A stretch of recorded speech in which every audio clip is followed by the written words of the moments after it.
Hi guys, welcome back to my YouTube channel. So ഇന്ന് നമ്മൾ ഒരു ന്യൂഫിൻലാൻഡ് എക്സ്പ്ലോർ ചെയ്യുന്നതിൻ്റെ ഭാഗമായിട്ട് ഞങ്ങളിങ്ങനെ ഒരു സ്ഥലത്ത് വന്നേക്കുവാണ്. ഇന്ന് നമ്മളുടെ കൂടെ ഒരാൾ കൂടിയുണ്ട്. This is Anjithasha. ഇവള് ഞങ്ങളെല്ലാവരും ഒരേ വീട്ടിലാണ് താമസിക്കുന്നത്. അപ്പം ആക്ച്വലി അവൾക്കിന്ന് ഷിഫ്റ്റ് ഉണ്ട്. പക്ഷേ ഇന്ന് നമ്മളിങ്ങനെ പോകുന്ന കാരണം കൊണ്ട് ഷിഫ്റ്റിന് പോയിട്ട് അവിടെ നിന്ന് വയ്യാന്ന് പറഞ്ഞിട്ട് തിരിച്ചു പോന്നു. ആത്മാർത്ഥത കൂടിപ്പോയതുകൊണ്ട്. അപ്പോൾ ഞങ്ങളിപ്പം ഇവിടെ ഒരു പ്രൊവിൻഷ്യൽ പാർക്കിൽ, ബട്ടർ പോട്ട് എന്ന് പറഞ്ഞിട്ടൊരു പ്രൊവിൻഷ്യൽ പാർക്കിലാണ് വന്നേക്കുന്നത്. ഈ ന്യൂഫിൻലാൻഡിൽ ആക്ച്വലി കുറേ സ്ഥലങ്ങളുണ്ട്. ന്യൂഫിൻലാൻഡ് മൊത്തത്തിൽ എനിക്കറിയില്ല, പക്ഷെ സെൻറ്റ് ജോൺസ് എന്ന് പറഞ്ഞാൽ ഞങ്ങൾ താമസിക്കുന്ന സ്ഥലത്തെ ചുറ്റിപ്പറ്റി കുറേ സ്ഥലങ്ങളുണ്ട്. പക്ഷെ നമുക്കത് അത്ര ഫേമസ് ആയിട്ടുള്ള സ്ഥലങ്ങളല്ലാത്തത് കൊണ്ട് തന്നെ ആരും അങ്ങനെ അറിയാണ്ട് പോകുന്ന കുറേ ഹിഡൻ ജംസ് എന്നൊക്കെ പറയില്ലേ, അതേപോലെ. അപ്പം ഞങ്ങളങ്ങനെ ചുമ്മാ അങ്ങനെ സെർച്ച് ചെയ്ത് നോക്കിയിട്ട് വന്നൊരു സ്ഥലമാണ് ബട്ടർ പോട്ട് എന്ന് പറഞ്ഞിട്ടൊരു പ്രൊവിൻഷ്യൽ പാർക്ക്. ഇതാണ് നമ്മൾ ഇപ്പം വന്നിട്ട് ഫസ്റ്റ് വന്നേക്കുന്ന ഒരു പ്ലേസ്. ഇതാണ് നമ്മൾ. പിന്നെ ഒരു കാര്യം കൂടെ ഉണ്ട്, നമ്മൾ ഇന്നലെ ഫിഷിങ്ങിന് വേണ്ടി പോയപ്പം അത് ഫ്ലോപ്പ് ആയി പോയായിരുന്നു, മീനൊന്നും കിട്ടിയില്ല. പക്ഷേ ഇന്ന് ഞങ്ങൾ വീട്ടിൽ നിന്ന് ഇറങ്ങിയപ്പോൾ ഞങ്ങൾ ചുമ്മാ ചൂണ്ടൊക്കെ എടുത്ത് കാറിൽ വെച്ചിരുന്നു, ഫിഷിങ്ങിന് പറ്റിയ ഒരു സ്ഥലം കാണുവാണെങ്കിൽ ചെയ്യാൻ വേണ്ടിയിട്ട്. നമ്മളിവിടെ എത്തിക്കഴിഞ്ഞ് അവിടെ പാർക്കിംഗ് ടിക്കറ്റ് എടുക്കാൻ വേണ്ടിയിട്ട് നമ്മളവിടെ നിർത്തിയപ്പം അവിടുത്തെ ആ ചേച്ചിയാണ് പറഞ്ഞത് നമുക്കിവിടെ എവിടെ വേണമെങ്കിലും ഫിഷ് ചെയ്യാമെന്ന് പുള്ളിക്കാരി പറഞ്ഞു. അപ്പം അങ്ങനെ പറഞ്ഞതുകൊണ്ടുകൂടി നമ്മൾ ഇവിടെ ഒരു ശ്രമം കൂടെ നടത്തുന്നതായിരിക്കും, ആരും ഇപ്പം വിചാരിക്കരുത്. നമുക്കൊന്ന് ചുറ്റി നടന്നു വരാം. ഇത്ര ഉള്ള പാർക്ക്? ഈശ്വര, ഞാൻ എന്റെ വീഡിയോയില് കൊറേയൊക്കെ പറഞ്ഞിട്ടാ. നടക്കാൻ സ്ഥലമില്ലേ? എടാ, ഫിഷിങ് കുറച്ച് കഴിഞ്ഞിട്ട് ചെയ്യാം. നമുക്ക് ആദ്യം ഒന്ന് എക്സ്പ്ലോർ ചെയ്യാം. കണ്ടിട്ട് ഫിഷ് ചെയ്യാം. നീ എങ്ങോട്ടേ പോന്നേ? വഴിയില്ലാത്ത സ്ഥലത്തോട് നമുക്ക് വേറെ വഴി പോയാലും ചെയ്യാം. ഫിഷിങ്ങിന് സ്പോട്ട് തപ്പിപ്പോട്ടെ. Good idea.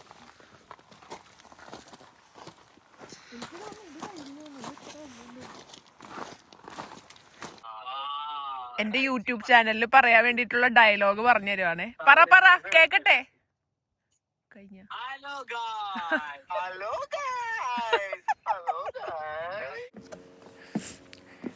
നമ്മൾ ഇവിടെ നിന്ന് അടുത്ത സ്ഥലത്തേക്ക് പോവുകയാണ്.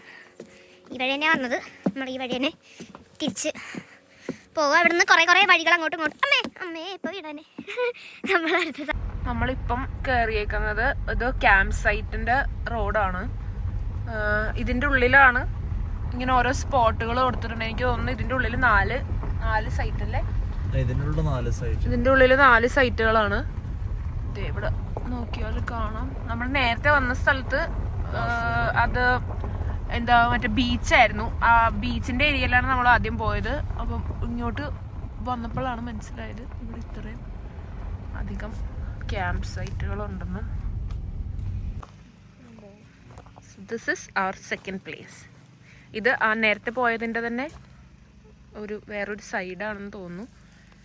ഇത് ഫോണിൽ കാണുന്നതിനേക്കാട്ടിലും കുറച്ചുകൂടെ ഭംഗി നേരിട്ട് കാണാനല്ലേ? ഫോണിൽ കാണുമ്പോൾ ഭയങ്കര ഇതിൽ എല്ലാം അങ്ങോട്ട് മനസ്സിലാവാത്ത പോലത്തെ ഒരു തോന്നൽ.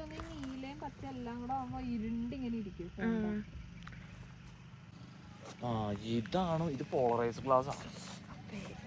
ഇപ്പൊ എല്ലാ മീനും കണ്ടുപിടിക്കും. കാര്യായിട്ടല്ലേ?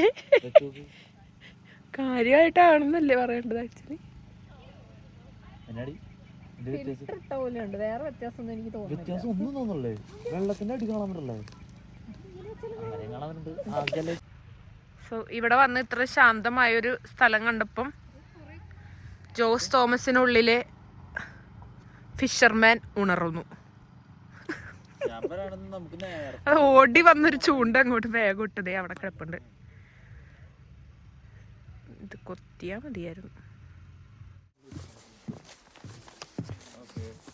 ഏതാ? നേരത്തെ നമ്മള് അതിക്കട പോയില്ലേ പുഴയില്? അപ്പഴ ഇരിക്കട ഇതൊക്കെ ഓൾറെഡി കവർ ചെയ്തതാ. നമുക്ക് ആ കിടക്കുന്ന സ്ഥലം മുമ്പിലുള്ള ചേച്ചിനോട് തന്നെ പോയി ചോദിച്ചാലോ, ഈ കാണിക്കുന്ന ഈ വലിയ ട്രെയിൽ എവിടെയാണെന്ന്. വലിയ ട്രെയിൽ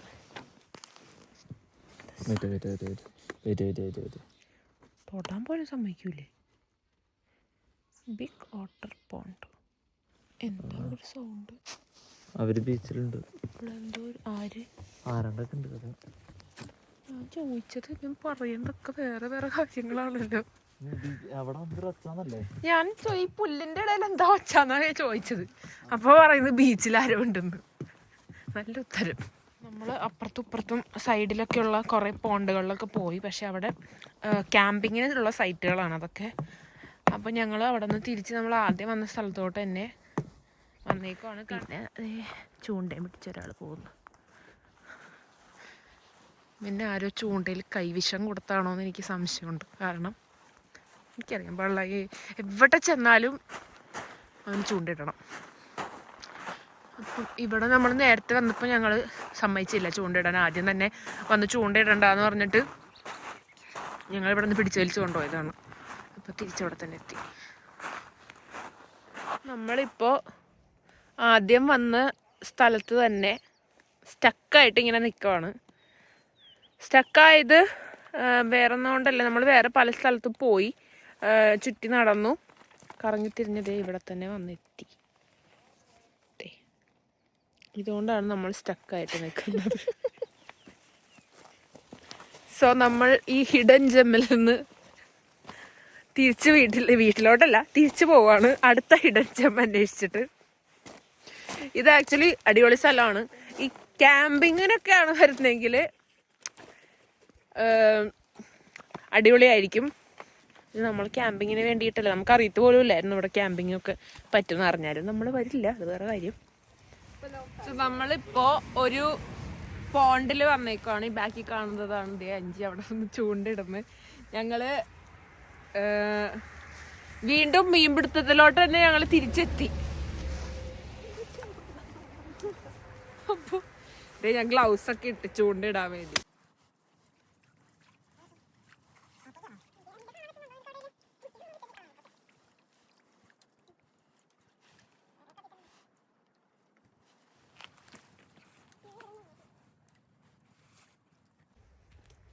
ഇതിങ്ങനെ ഓൺ ചെയ്ത് വെക്കുന്നതിൽ അർത്ഥം ഉണ്ടെന്ന് എനിക്ക് തോന്നുന്നില്ല. കുറച്ചേരം ഓഫ് ചെയ്ത് വെക്കാം. മീൻ എന്തെങ്കിലും ഒരു മീനെ കിട്ടിക്കഴിഞ്ഞാൽ അത് ഞാൻ ഷൂട്ട് ചെയ്ത് ആഡ് ചെയ്യുന്നതായിരിക്കും. ഇല്ലെങ്കിൽ ഓക്കെ ബൈ. സോ നമ്മളിപ്പോ നേരത്തെ ഒരു പ്രൊവിൻഷ്യൽ പാർക്കിലൊക്കെ പോയി. അവിടെ നമ്മൾ മറ്റേ ട്രെയിനിൽ നടക്കാനൊക്കെ പ്ലാൻ ഉണ്ടായിരുന്നു. പക്ഷെ നമ്മൾക്ക് അവിടെ എത്തിയപ്പം സ്വാഭാവികമായി നമ്മളുടെ ചിന്ത കൂടുതലും മീൻ പിടിക്കുന്നതിലോട്ട് തന്നെ തിരിഞ്ഞെത്തി. അപ്പം ഞങ്ങൾ പിന്നെ അവിടെ എത്തിയതിൻ്റെ ലക്ഷ്യം മറന്ന് ഞങ്ങൾ പിന്നെ അവിടെ ഇരുന്ന് ചൂണ്ടിടാൻ തുടങ്ങി. ഞങ്ങളല്ല, അവൻ. അപ്പം ഞങ്ങളപ്പോൾ പിന്നെ കുറേ നേരം അത് നോക്കി ഇങ്ങനെ ഇരിക്കുമായിരുന്നു. അത് കഴിഞ്ഞ് അവിടെ മീനെ കിട്ടില്ല എന്നായപ്പം ഞങ്ങൾ അവിടെ നിന്ന് ഇറങ്ങി. പിന്നെ വേറൊരു പോണ്ടിൽ പോയി. അവിടെ നിന്ന് ഞങ്ങൾ ഈ സ്ഥലത്തെത്തി. ഇത് വേറൊരു പോണ്ട്. ഇവിടെയാണെങ്കിൽ ഞങ്ങൾ ഇന്നലെ ഒരു കടയിൽ ചെന്നപ്പം അവിടെയുള്ള ഒരു പുള്ളിനോട് സംസാരിക്കുന്ന കൂട്ടത്തിൽ പുള്ളി പറഞ്ഞ ലൊക്കേഷനാണിത്. പുള്ളിക്കാർ ഇവിടെ നിന്ന് വലിയൊരു മീനെ കിട്ടിയെന്ന് പറയുന്നത്. ഞങ്ങൾ ചെന്നപ്പിന് ഇവിടെ നിന്ന് വന്ന് നോക്കാം. നമ്മളുടെ ഞങ്ങൾ ഇവിടെ നിൽക്കുന്നതിൻ്റെ കുറച്ചും കൂടെ അങ്ങോട്ട് നീങ്ങിയിട്ട് കുറേ കാറുകൾ പാർക്ക് ചെയ്തിട്ടുണ്ട്. കുറേ എന്ന് പറഞ്ഞാൽ 5 കാർ. അവിടെ എന്താണ് എനിക്ക് തോന്നുന്നു അവിടെ കുറച്ചും കൂടെ മീനെ കിട്ടുന്ന ഒരു ലൊക്കേഷൻ ആയതുകൊണ്ടായിരിക്കും അവിടെ അത്ര ആൾക്കാരുള്ളത്. നമ്മളെന്തായാലും ഈ ലൊക്കേഷൻ നമ്മൾ ബുക്ക് ചെയ്തേക്കണം. ഇനി മീനെ കിട്ടാണ്ട് ഇവിടെ നിന്ന് ഞാൻ പോകില്ല.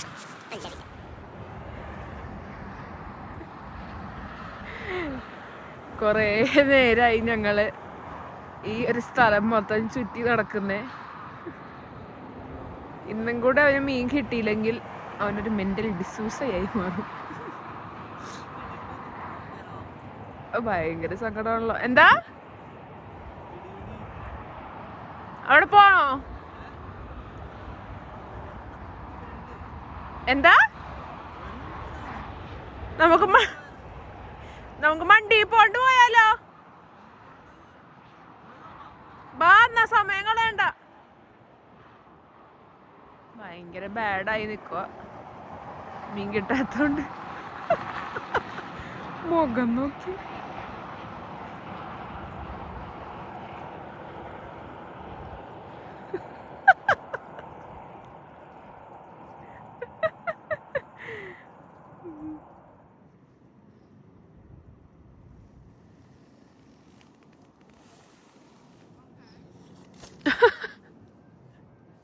ആറ്റ് നോറ്റിരുന്ന് 5ക്ക് 5 അത്ര തന്നെ ഉള്ളൊരു മീനെ കിട്ടി.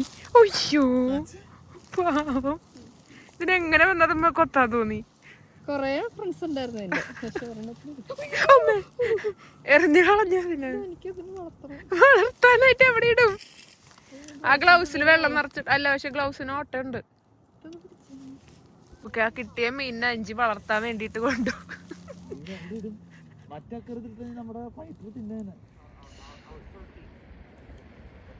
നമ്മളപ്പോ ലാസ്റ്റത്തെ സ്ഥലമായിട്ട് ഇങ്ങോട്ടും കൂടെ വന്നു.